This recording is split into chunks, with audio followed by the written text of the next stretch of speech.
नमः पार्वती पते हर हर महादेव। बहुत ही सुंदर इस कोटड़ा की भूमि पर हमारे सनातन के और इस पंडाल को देख करके मैं यहाँ के आयोजन कर्ताओं को कहूंगा कि आपने सनातनियों के, हमारे हिंदुओं के उत्साह को आंकने में थोड़ी कमी रखी, क्योंकि जिस प्रकार से पंडाल छोटा पड़ रहा है ऐसा प्रतीत होता है कि भगवान राम के लिए यहाँ बच्चा बच्चा, सनातन के लिए यहाँ हर एक भक्त समर्पित है इस उत्सव को मनाने के लिए। आप लोग जानते होंगे आप किस उत्सव के लिए यहाँ। यद्यपि हमारे संघ परिवार ने, हमारे संगठन ने इसको नाम दिया है हिंदू नववर्ष। यद्यपि हिंदू नववर्ष को 9वां दिन है आज, और सबसे सुंदर बात यह है कि 9वें दिन का जो आज की तिथि इस कोटड़ा भूमि के लिए चुनी गई, ये कोई साधारण तिथि नहीं है। आज ही के दिन 9वीं मास पुनीता, शुक्ल पक्ष अभिजित हरि प्रीता और मध्य दिवस। अरे हम लोग इस भरी दोपहरी में बैठ करके इस उत्सव के लिए तपस्या कर रहे हैं। ऐसी ही तपस्या ठीक आज के दिन भगवान राम को प्राप्त करने के लिए अयोध्या में अयोध्या वासियों ने की थी। कोई साधारण दिन नहीं है आज। और जब मैं यहाँ आया तो मुझे पता चला कि जिस प्रकार से भगवान राम का दिव्य और भव्य मंदिर अयोध्या में बनकर के तैयार हो रहा है, हमारा कोटड़ा भी किसी सनातन और भक्ति भाव से कम नहीं है। यहाँ भी राम के जैसा ही मंदिर कोटड़ा में आश्रम भूमि पर बनकर के तैयार हो रहा है। जोर से तालियां बजानी चाहिए यहाँ के लोगों के लिए, यहाँ के भक्तों के लिए। मैं ज्यादा उत्सव की भूमिका पे नहीं जाऊं, लेकिन इस उत्सव में पधारे हुए हमारे संत श्री, इस उत्सव में पधारे हुए हमारे विभाग प्रचारक महोदय श्री धनराज जी और जितने भी गणमान्य पधारे हुए हैं उनका बहुत बहुत स्वागत और अभिनंदन है। यह सनातनी परंपरा का नववर्ष उत्सव है। ध्यान से सुनना, हम किसी धर्म पर कोई टिप्पणी नहीं करते, हम किसी धर्म का विरोध नहीं करते, लेकिन जो वास्तविक सत्य है उसको भी हम झुटला नहीं सकते हैं। हमारे सनातनियों का नववर्ष कोई साधारण नहीं है। वो तो धन्य है हमारे संघ परिवार का, धन्य है हमारे हिंदू संगठनों का कि कभी यही हम लोग 1 जनवरी की प्रतीक्षा करते थे। 1 जनवरी आएगी तो न्यू ईयर मनाएंगे। क्या है 1 जनवरी? क्या है न्यू ईयर? कौन सा उत्सव है और किस प्रकार से उसको मनाया जाए? और अगर हम अपने हिंदू सनातनी नववर्ष की बात करें, महाराज जिस नववर्ष का प्रकृति भी स्वागत करती है, पुराने पत्ते पत्ते झड़ करके और पेड़ों पर नए पत्तों का आगमन आरंभ होता है, तब हिंदू सनातनी नववर्ष आरंभ होता है। इसी नववर्ष के दिन ब्रह्मा जी ने सृष्टि का सृजन किया। इसी नववर्ष के दिन धर्मराज युधिष्ठिर धर्म की गादी पर बैठे। ये वो नववर्ष है। अगर हम अन्य, मैंने फिर कहा मैं किसी धर्म पर टिप्पणी नहीं करता, लेकिन अगर हम ईसवी सन नववर्ष की बात करें जिसको न्यू ईयर पे हम मनाते हैं, तो इस न्यू ईयर को आए हुए कितने साल हुए? सन 2025। कितने साल हुए हैं? सन 2025। ऐसे इस्लाम में हिजरी सन मनाया जाता है, और उस हिजरी कैलेंडर को आप देखेंगे तो कितने वर्ष हुए हैं? 1400 वर्ष इस्लाम को आए। ईसाइयों को आए हुए 2025। और केवल हम हिंदुजा प्रतापी राजा महाराज की बात करें, विक्रमादित्य, तो उनके ही संवत की अगर बात करें तो उनका ही संवत आज जो आरंभ हुआ है संवत 2082वां ये संवत हम लोग मना रहे हैं। समझ लो सनातन कितना पुरातन है। 2082वां संवत है। कहाँ 2025, कहाँ 1400 वर्ष और कहाँ संवत 2082।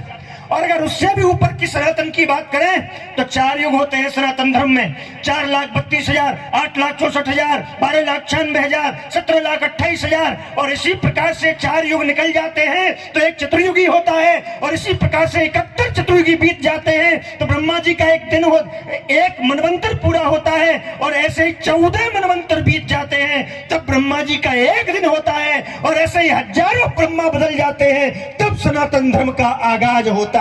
ये वो सनातन धर्म है, इतना पुरातन है।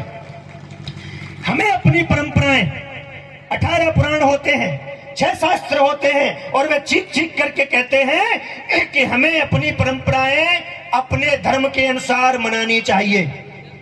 या हमारे आदिवासी समाज के लोग बैठे, इनको जनजाति समाज भी कहा जाता है, लेकिन मैं शास्त्रीय प्रमाण की अगर बात करूं, अगर मैं सनातनी प्रामाणिकता की बात करूं, तो सबसे पहला जनजाति में प्रवेश करने वाला अगर कोई देवता, कोई व्यक्ति था, तो सबसे पहले जनजाति कहलाए मर्यादा पुरुषोत्तम भगवान श्री राम। सबसे पहले जनजाति बने थे महाराज।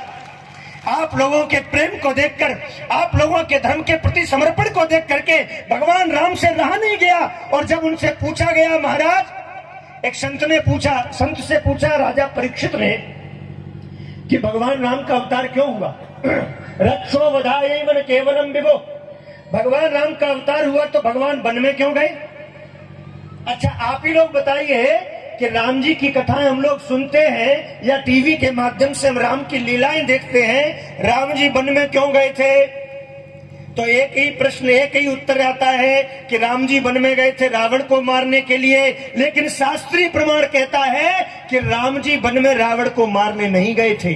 रक्षो वधायैवन केवलम विभो, परब्रह्म भगवान राम को अगर रावण को मारने के लिए वन में जाना होता, महाराज जिनकी बंक भ्रकुट के भय से सागर सप्त उबलते देखा, तो रावण जैसे चूहे को तो भगवान राम पैदा ही नहीं होने देते, इतनी सामर्थ्य रखते हैं। वो रावण को मारने नहीं गए थे। रावण को मारने जाते तो पहले राजगद्दी पर बैठते और राजगद्दी पर बैठ करके अक्षौहिणी सेना लेकर के जाते, रावण पर चढ़ाई करते और तब रावण को मारते। ये सीधी प्रक्रिया थी। लेकिन रावण को मारने के लिए भगवान राम वन में नहीं गए थे। तो भगवान राम वन में गए थे संतों से मिलने के लिए? बोले बिल्कुल संतों से मिलने के लिए नहीं गए थे। अगर राम जी से को संतों से मिलना होता तो अपने यहाँ अयोध्या में एक बहुत बड़ी राजसूय यज्ञ करते, और भगवान राम के बुलावे पर कौन ऐसा संत है जो वहां उपस्थित नहीं होता, और भगवान राम वही संतों के दर्शन कर लेते। तो किस लिए गए? फिर भगवान राम वन में क्यों गए? तो बड़ी सुंदर दोहावली में तुलसीदास जी वर्णन करते हैं कि राम जी वन में गए थे वनवासी समाज की सबरी बनवासी न होती न जो श्री राम हुना बनते बनवासी। भगवान राम वन में गए थे बनवासी समाज की उस बिल्ली से के दर्शन करने के लिए जो हजारों वर्षों से राम की प्रतीक्षा कर रही थी। हमारे समाज पर एक बहुत बड़ा कुठाराघात होता है, एक बड़ा कलंक लगता है कि भैया हिंदू समाज में तो जातिवाद है, इसलिए धर्म परिवर्तन कर लो। गीता में भगवान कृष्ण कहते हैं सुधर्म निधनो श्रेय पर धर्मो भयावह, अपने धर्म में मर जाना श्रेष्ठ है, अपने धर्म में भूखे मरना भी श्रेष्ठ है। लेकिन कभी भी अपने धर्म को छोड़ करके थोड़े से लालच में दूसरे धर्म में प्रवेश नहीं करना चाहिए, नहीं तो उसका लोक बनता है न परलोक बनता है। आप अपने घर को छोड़कर दूसरे के घर में प्रवेश करेंगे तो उसकी नजर में सिवाय लालची के अलावा दूसरा कुछ नहीं है, और न तो आप अपने घर के रहे न दूसरे घर के रहे, कोई इज्जत नहीं रही आपकी। भगवान कृष्ण का वाक्य है स्वधर्म निधनो श्रेय पर धर्मो भयावह। लेकिन भगवान राम सबरी बिल्ली के यहाँ जाते हैं। जातिवाद का बड़ा कलंक लगता है हमारे समाज पे। अरे हमारे समाज में तो जातिवाद था ही नहीं। किसी ने आप पार्टी बनाकर ली, किसी ने बाप पार्टी बना ली, और इन राजनीतियों ने हमारे समाज में, हिंदू सनातनी समाज में जहर घोलने का काम किया। बाकी हमारा समाज कितना संभ्रांत है, हमारा सनातन धर्म कितना संभ्रांत है कि सूर्य कुल के तेजस भगवान राम युवराज होने के बाद भी एक जनजाति समाज की सबरी बिल्ली के घर जाते हैं, और वहां जाने के बाद केवल उसके घर में बैठकर भोजन नहीं करते, अपितु सबरी बिल्ली के जूठे बेरों को खाते हैं। ये हमारा सनातन धर्म है, ये हमारा सनातनी समाज का स्वरूप है। भगवान राम सबसे पहले अपने महल को छोड़ करके जाते हैं।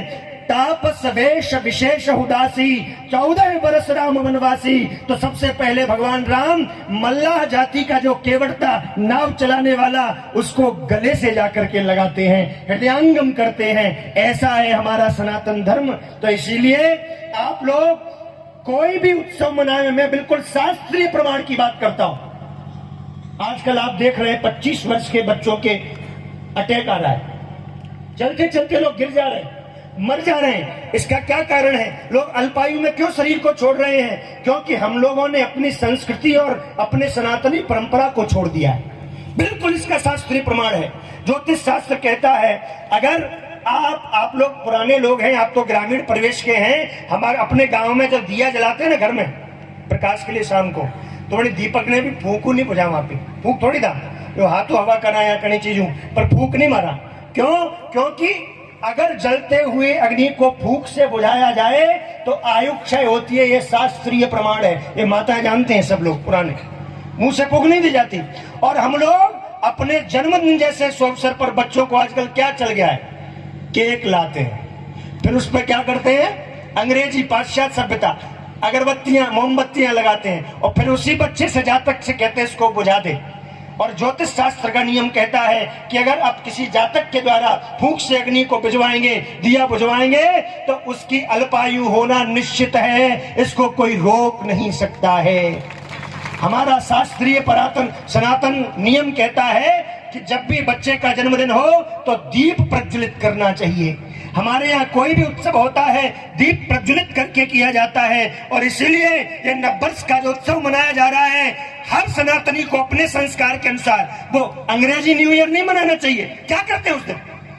महाराज दारू पीते हैं, न जाने क्या क्या करते हैं, उसकी चर्चा करना भी इस मन से, इस परम पवित्र मन से अटपटा लगता है। लेकिन हमारे नववर्ष पर क्या किया जाता है, अपने घर के बाहर ध्वज भगवा लहराया जाता है। और ये शास्त्रीय प्रमाण में बताता हूं कि जो अपने घर के दरवाजे पर भगवा ध्वज नववर्ष के दिन लहराता है, महाराज पूरे वर्ष भर उसके घर में किसी प्रकार की आदि व्याधि का प्रवेश नहीं होता, क्योंकि भगवा ध्वज पर साक्षात हनुमान जी महाराज विराजमान रहते हैं। एक वर्ष तक किसी प्रकार की आदि व्याधि का प्रवेश नहीं होता। नववर्ष के दिन जो अपने घर के दरवाजे पर सायंकाल के समय दीप प्रज्वलित करता है, उसके घर में किसी प्रकार की भूत प्रेत बाधा का समावेश नहीं होता है वर्ष भर। इसलिए हमें अपने उत्सव अपनी सनातनी परंपरा के अनुसार मनाने चाहिए। अरे हमारा हिंदू समाज तो प्राय एकदम सो गया था, लेकिन धन्य है हमारे संघ परिवार का, जो भले ही प्राय छुप करके रहता है, लेकिन हिंदू आस्था को, हिंदू आत्मा को निरंतर जगाने का काम करता है, ताकि हम लोग अपने समावेश में लौटें। ये भारतीय परंपरा है, ये ऋषि परंपरा है, और ऋषि परंपरा आपस में सद्भाव सिखाती है, प्रेम सिखाती है। हमारे यहाँ ऋषि परंपरा में संबंध होते हैं, बेटी के साथ क्या व्यवहार करना चाहिए, बहन के साथ क्या व्यवहार होना चाहिए, पत्नी के साथ क्या व्यवहार होना चाहिए। और हिंदू सनातन धर्म को अगर छोड़ दिया जाए, आप किसी भी धर्म में जाकर के देख लीजिए, नहीं हो तो मोबाइल पर गूगल करके देख लीजिए, किसी भी धर्म में न बहन होती है, न माँ होती है, न कोई संबंध होता, सबसे विवाह हो जाते हैं। केवल हिंदू सनातन धर्म ऐसा है जहाँ आपस में संबंधों का विशेषण है। और यहाँ ऋषि परंपरा हमें क्या सिखाती है, भारत को भी माँ कहती है, गाय को भी माँ कहती है, गंगा को भी माँ कहती है, और जिस धरती पर हमने जन्म लिया, जननी जन्मभूमि स्वर्गादपि गरीयसी, उस धरती को भी माँ कहा जाता है हमारी ऋषि परंपरा में। और हमारे ऋषि परंपरा का नियम देखिए, हमारे सनातन धर्म की सुंदरता देखिए, पूरे विश्व में अब तक ऐसा उत्सव नहीं मनाया गया जहां पर 66 करोड़ लोग एक साथ पहुंचे हों। जो उत्सव सनातन धर्म में अभी तीर्थराज प्रयाग में मनाया गया था, कितने लोग पहुंचे थे कुंभ में? 66 करोड़। आश्चर्य इस बात का नहीं है कि कुंभ में 66 करोड़ लोग पहुंचे, आश्चर्य इस बात का है कि इतनी भीड़ होने के बाद भी एक भी सनातनियों ने किसी भी प्रकार का उत्पात नहीं मचाया, आपस में धक्का मुक्की भी हुई हो, ऐसा एक भी उदाहरण नहीं है। सभी प्रेम से, अब वो कोई घटना किसी ने घटवा दी, वहां आपस में जाकर भगदड़ मची एक दिन की, वो अलग बात है। बाकी 66 करोड़ सनातनी, न किसी ने जाति पूछी न पाति पूछी, और वहां जाकर किसी प्रकार का कोई भी ऐसा कृत्य नहीं किया गया जिससे सनातन धर्म बदनाम हो। और अन्य धर्मों में आप देखते हैं ना, कोई भी काम करो, आज देख रहे हैं, देख लो प्रशासन की कितनी फोर्स लगी है। बताओ, हम सनातनियों के लिए 66 करोड़ जहां इकट्ठे हो गए, वहां एक हमने पत्ता नहीं हिलने दिया, और वहीं देखिए सनातनियों के लिए कितनी फोर्स लगी है। ये अपने लिए नहीं लगी है, ये लगी है जो घरों में पत्थर रख कर छिपा छिपा करके रखते हैं, और अपने सनातनी उत्सवों पर भी पत्थर मारने का काम करते हैं। दिन लद गए, अभी तो पत्थर हटे हैं, चिंता मत करो। अगर ऐसे ही हमने सनातन का सहयोग किया तो जल्दी ये पत्थर के माता की वंदे वंदे, जय जय श्री राम, जय जय श्री राम, भारत माता की। प्रथम साठम समाचरित, हम उसका प्रतिरूप देने का जरूर प्रयास करेंगे, हम उसको बचाने का जरूर प्रयास करेंगे। और आज इस कोटड़ा की भूमि पर मैंने लोगों में इतना उत्साह देखा, मुझे बड़ी प्रसन्नता हुई। मुझे आगे एक बजे और भी जाना है, इसलिए बस इन्हीं शब्दों के साथ मैं अपनी वाणी को विराम दूंगा। एक बार दोनों हाथ उठा करके पुनः जय जय श्री राम। हमारे महाराज संग्राम सिंह सांगा पर एक टिप्पणी की थी किसी ने, उस पर मैं कहना चाहता हूं, जुगनू की औलादों ने सूरज पर प्रश्न उठाए हैं और मेवाड़ी शेरों के आगे कुछ ग्राम सिंह चिल्लाए हैं। मेवाड़ी शेरों के आगे, ग्राम सिंह जानते हो किसे कहते हैं? कुत्तों को कहा जाता है। ग्राम सिंह चिल्लाए हैं। जय जय श्री राम।